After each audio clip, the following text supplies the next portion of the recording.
Yeah, I thought I had done, I thought I did everything right. And well, this two came up here, this one died off, and this one's sort of been stunted. So there's a possibility there's something with the soil, but it's a clean, fresh soil mix, so I don't understand why.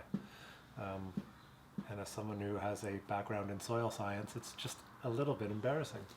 So this is a citizen science project. So unlike a formal university project, this is being done by gardeners all over BC, somewhat informally. And what we're looking at is adaptation traits in tomatoes.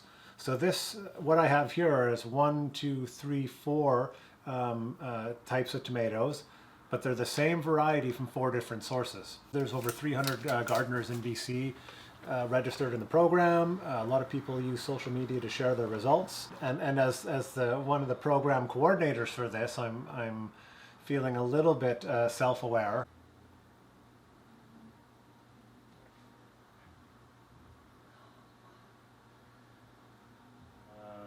Some more that are really, really well grown. Many leaves on those, much better than mine. Yeah, just there's a lot of shots of some very well growing tomatoes here. Yeah, I think I overwatered. I'm starting to get very attached to this plant actually. So and there is no more. This is Stupice number 3. There is no more of this seed left. I do have the other seed, so I can reseed these. So this is the only one I'm going to have to represent the variety number 3.